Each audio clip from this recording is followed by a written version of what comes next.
Good evening. Praise the Lord. Hallelujah. સાદની સલામ.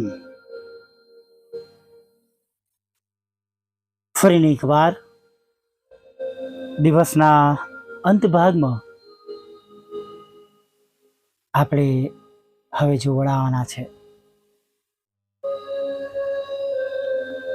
અંત ભાગમાં આપણે પ્રવેશ કરવાના છે નહીં. ખરેખર છેક સવારથી આપણા ઈશ્વર આપણી સાથે છે.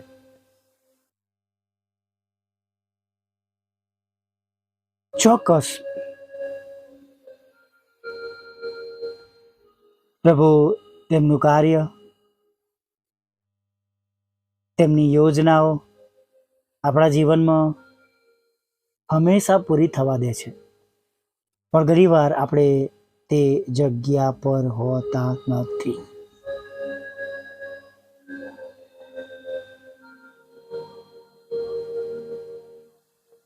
કડવી વાત છે, પણ આ એક સનાતન સત્ય છે. ઘણીવાર પ્રભુ આપણને મળવા આવે છે, પણ આપણે એ જગ્યા પર હોતા નથી. કેમ કે વચન સ્પષ્ટ કહે છે કે તે 99 મૂકીને એકને શોધવા જાય છે. અને માટે જ્યારે તેઓ શોધવા આવે છે ત્યારે આપણે જગતમાં જાણે કે વ્યસ્ત હોઈએ છે.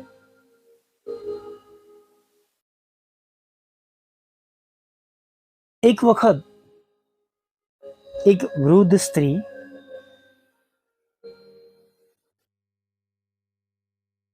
જેમના ઘરની અંદર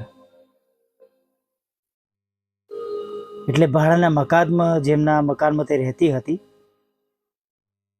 એ મકાનનું તે ભાડું સમય પર આપી શકતી નહોતી. એટલે માટે એ મકાન માલિક વારે ઘડીએ આવીને તેની પાસે ભાડા માટે ઉઘરાણી કરતો હતો.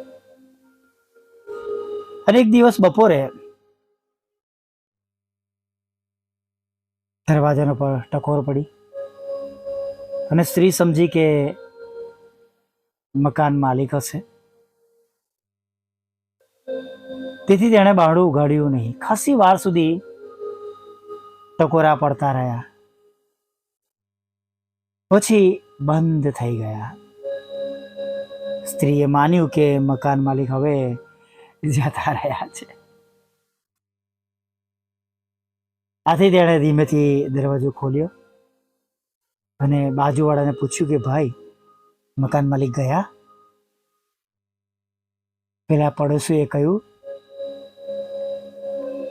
કે મકાન માલિક નહોતા, પણ એ તો પોસ્ટમેન હતા, તમારો મની ઓર્ડર લઈને આવ્યા હતા, પણ તમે ભાંડું જ ના ખોલ્યું એટલે તેઓ જતા રહ્યા. તમે ભાંડું જ ના ખોલ્યું એટલે એ જતા રહ્યા. પ્રભુ માફી આપે છે, આશીર્વાદ આપે છે, આશીર્વાદ લઈને આવે છે, બારણે ટકોરા મારે છે, પણ જાણે આપણે આપણું હૃદયનું દ્વાર ઉઘાડતા જ નથી. જાણે પ્રભુ આપણાથી નિરાશ થાય છે, પાછા જતા રહે છે. બહુ સુંદર ગીત છે નહીં? 276.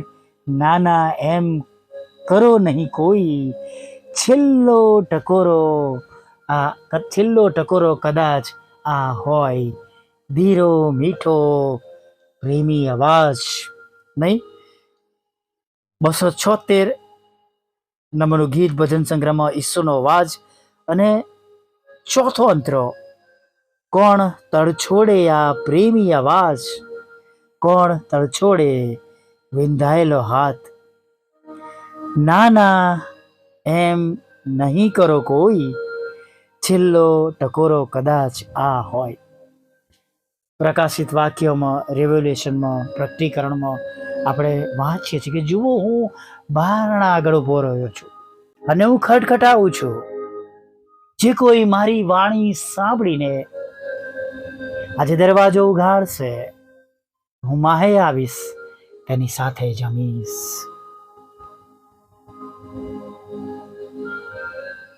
Praise the lord.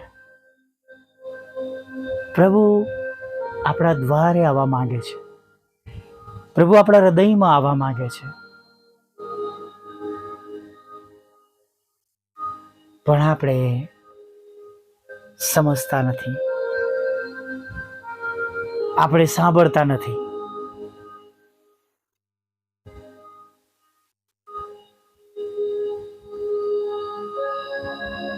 એક વખત એક વડીલ બહુ જ બીમાર હતા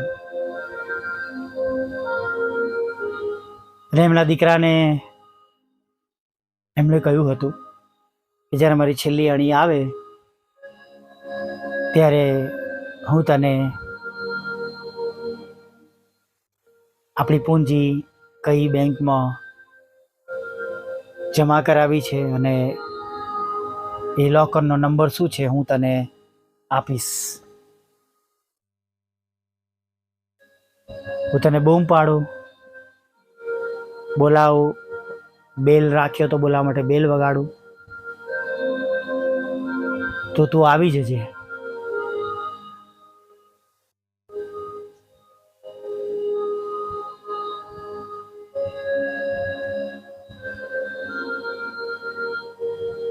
આ દીકરાની એ માતા હતી, વૃદ્ધ હતા, બીમાર હતા અને જનરલી વૃદ્ધ એવા વ્યક્તિઓને જાણે રિટાયર્ડ થઈ ગયેલા લોકોની જેમ તેમને એક અલગ રૂમ કે અલગ જગ્યા પર અથવા ઘરમાં કોઈ જગ્યાએ સામેલ ન કરતા ચૂપચાપ એક ખૂણામાં તેઓને રાખતા હોય છે અથવા તો રહેવું પડતું હોય છે.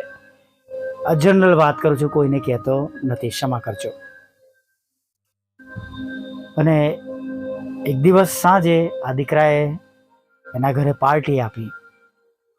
ઘણા બધા એના દોસ્તારો અને વાલાઓ આવ્યા. જગતની પ્રભાવિત કરવા વાળી પેલી જે નહીં કહેતા પેલું એવું મ્યુઝિક જે જગત માટે હોય, બધા નાચવાની શરૂઆત કરી દે એવું મ્યુઝિક બહુ જોરથી વાગતું હતું અને બધા નાચવા મશગુલ હતા. અને આ તરફ પેલા માજી પેલા દીકરાના મમ્મી છેલ્લો શ્વાસ લઈ રહ્યા હતા. એમને ખબર પડી ગઈ અને એમણે હાથમાં જે બેલની ચાંપ હતી એને સતત દબાયા કરી. ટકોરો એટલે ડોર બેલ વાગતો રહ્યો, વાગતો રહ્યો, વાગતો રહ્યો, વાગતો રહ્યો. આખરે એ દીકરો તો નાચવામાં પડેલો અને આ બેનનું પ્રાણ ચાલ્યો ગયો. બધું શાંત થયું, પત્યું. પછી રાતે સુવા જતા પહેલા તેઓ એ રૂમમાં, એની માતાની રૂમમાં તે ગયા અને જોયું તો એમણે પ્રાણ છોડી દીધેલો હતો અને એમના હાથમાં સ્વિચ હતી. તેને બહુ અફસોસ થયો, પણ હવે સમય પૂરો થઈ ગયો હતો. વાલા મિત્રો, કહેવાનો મતલબ એ છે કે સમય પૂરો થવાની તૈયારીમાં છે. ત્યારે આપણે ખાસ પ્રભુના ધીરા મીઠા અવાજને, આ ધીરો મીઠો અવાજને સાંભળી લઈએ, ઓળખી લઈએ. જે તે બાબતોમાં આપણે પડેલા હોય ત્યાંથી પાછા ફરી ધીરો મીઠો પ્રેમી અવાજ પ્રભુ ઈસુનો કોઈ સાંભળો આજ, સૂણો કરતો મધુર રણકાર, ઠોકી રહ્યું છે કોઈનું હૃદય દ્વાર. આવો એક નાની પ્રાર્થના સાથે સાંજના સમયમાં પ્રવેશ કરીએ. ભલા પ્રભુ, અમે તમારી સ્તુતિ કરીએ છીએ. અમે તમારો પુષ્કળ આભાર માનીએ છીએ. અરે પ્રભુ, આભાર માનતા, સ્તુતિ કરતા, આરાધના કરતા પ્રભુ આખા દિવસને માટે પ્રભુ અમે આભાર સ્તુતિના અર્પણો ચડાવીએ છીએ. પ્રભુ અને પ્રભુ અમે જ્યાં કંઈ હતા એ સર્વ જગ્યાઓ પર તમે અમારી સાથે રહ્યા, અમારી સંભાળ લીધી, અમારી કાળજી લીધી. એથી વિશેષ પ્રભુ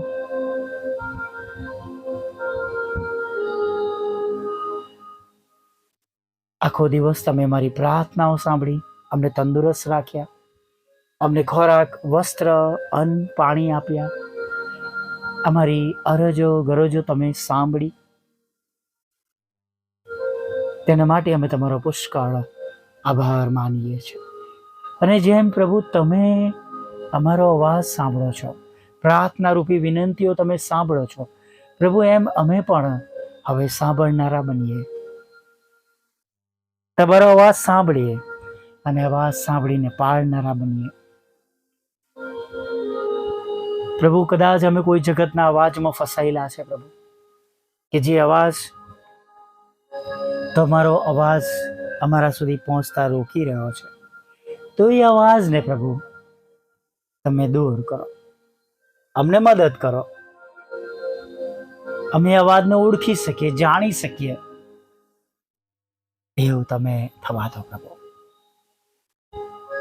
પ્રભુ સાથે પ્રાર્થના કરીએ છીએ કે જે વાલાઓ સાંભળી રહ્યા છે, વિશ્વાસ કરી રહ્યા છે, દરેક પર તમારી બહુ જ મોટી કૃપા થાવ, દરેક પર તમારો આત્મા ઉતરી આવો, પવિત્ર આત્માનું સામર્થ્ય ઉતરી આવો, તેઓને તમે નવો અને તાજો સ્પર્શ આપો પ્રભુ. જે કઈ ભૂલો, પાપ, ગુના હોય એ પણ માફ કરો પ્રભુ. અને પ્રભુ આજની સાંજ તમારા પર વિશ્વાસ કરનારા લોકો માટે પુષ્કળ આશીર્વાદનું કારણ બની જાય પ્રભુ, એવું તમે થવા દેજો પ્રભુ. તેમની આંખના આંસુઓ તમે બદલી નાખજો, તેમની ચિંતાઓ તમે દૂર કરજો, તેમની જરૂરિયાતો તમે પૂરી કરજો. અને વિશેષ જે બાબતોને માટે તેઓ આગ્રહ કરી રહ્યા છે પ્રભુ, એ બાબતો જીવતા ઈશ્વર તમારી પવિત્ર હાજરીમાં માન્ય થાય એવી પ્રાર્થના કરીએ છીએ પ્રભુ. તમે અમારા એવા પરમેશ્વર છો કે જે અમારી પ્રાર્થના સાંભળો છો, અમારી ભૂલો, પાપ, ગુનાઓ માફ કરો છો, અમારા રોગોને મટાડો છો. ત્યારે પ્રભુ, અમારા વાલા પ્રભુ, તમારું ભલું નામ બધા જ જાણે પ્રભુ. દરેક ઘૂંટણ અમે દરેક જીભ કોલ કરે તમે ઈશ્વરના દીકરા છો પ્રભુ, એવું થવા દો પ્રભુ. હા પ્રભુ, જેમ સ્વર્ગમાં તેમ પૃથ્વી પર તમારી ઈચ્છા પૂરી થાય એવી પ્રાર્થના કરીએ છીએ પ્રભુ. પ્રાર્થના કરીએ છીએ તમારા ભલા નામથી જેઓ દૂર ચાલ્યા ગયા છે પ્રભુ, જેઓ તમને ઓળખતા હતા પણ હવે નથી ઓળખતા પ્રભુ, હવે જગતમાં છે પ્રભુ, જગતની વાતોએ પ્રભુ, જગતના નશાએ, જગતના એવા કહેવાતા પ્રેમને તેઓ વશમાં થઈ ગયા છે. અને પ્રભુ, અમે પ્રાર્થના કરીએ છીએ પ્રભુ કે તમારી કૃપા થાવ, દયા થાવ, તેમના કાન ખુલ્લા થાય અને પ્રભુ ખાસ પ્રભુ તેઓ તમારો અવાજ સાંભળીને પાછા ફરે એવું તમે થવા દેજો પ્રભુ. તેમનો નાશ ના થાય પ્રભુ એવી પ્રાર્થના કરીએ છીએ પ્રભુ. પ્રાર્થના કરીએ છીએ પ્રભુ. ઘણા બધા લોકો માંદગીના બિછાના પર છે પ્રભુ, દવાખાનામાં, ઘરે કે અજ્ઞાત જગ્યાઓમાં છે. અમારી પ્રાર્થના છે પ્રભુ કે તેઓ હમણાં સાજા થાય પ્રભુ. ગમે તેવા રોગ હોય પ્રભુ, ભલે ને પ્રભુ એ જીવલેણ હોય પ્રભુ, ભલે પ્રભુ કદાચ એ ડૉક્ટરોના હાથની બહારની વાત હોય, ભલે ને પ્રભુ એ બહુ ખર્ચાળ અથવા મોંઘી ટ્રીટમેન્ટો હોય કે જેના વગર તેમને સાજાપણું મળવું મુશ્કેલ હોય પ્રભુ, તમારા પવિત્ર નામમાં અમે જાહેર કરે છે, જો તેઓ વિશ્વાસ કરે તેઓ તત્કાળ સાજા થાય એવી પ્રાર્થના કરીએ છીએ. દરેકને વિશ્વાસ પ્રમાણે તેમનો બદલો ભરી આપજો પ્રભુ. પ્રભુ, તમારા સેવક સેવિકા, તમારા દીકરા દીકરીઓ જે નોકરી ધંધો કામ કરે છે એમાં તમે એમને આશીર્વાદિત કરો, સફળ કરો, અને પ્રભુ તેમની આર્થિક પરિસ્થિતિઓ તમે મજબૂત કરો એવી પ્રાર્થના કરીએ છીએ પ્રભુ. જેમને લગ્નના આશીર્વાદની જરૂર છે, લગ્નનો આશીર્વાદ આપો. જેમને વિદેશ જવું છે તેમને વિદેશ જોડી જાઓ પ્રભુ પિતા, ભણવા માટે, નોકરી કરવા માટે, હંમેશા માટે રહેવાના માટે રસ્તા ખુલ્લા કરો પ્રભુ. લગ્નનો આશીર્વાદ આપો, બાળક ધનનો આશીર્વાદ આપો. અને તમારી સેવિકાના ખેતરમાંથી એ કડવા નામો નીકળી જાય પ્રભુ, એવી હૃદયથી પ્રાર્થના કરી. તેનો કબજો તમારા બાળકોને તમે અપાવજો પ્રભુ, એવી અમે પ્રાર્થના કરીએ છીએ. સાથે પ્રભુ ખાસ અમે પ્રાર્થના કરીએ છીએ પ્રભુ, વિધુરો, વિધવા બહેનો, અનાથો, મન બુદ્ધિના લોકો, માનસિક રોગીઓ અને વિકલાંગોની પર તમે સાથે રહેજો પ્રભુ. પ્રાર્થના કરીએ છીએ પ્રભુ અમારી માટે પણ પ્રભુ, અમારી મિનિસ્ટ્રી માટે પણ પ્રભુ, કે છેલ્લી બાબત જે વાહનના રૂપમાં જે અમારા માટે અશક્ય છે એને તમારા પવિત્ર હાથોમાં સોંપીએ છીએ કે પ્રભુ તમે એને શક્યતામાં બદલી નાખો. અમારા બંધ દરવાજા ખુલ્લા કરજો, અમારા સતાવનારા મન બદલજો પ્રભુ. જેમને તમારું નામ નથી ખબર પ્રભુ, તેઓના માટે અમે જઈશું, અમે પ્રાર્થના કરીશું પ્રભુ.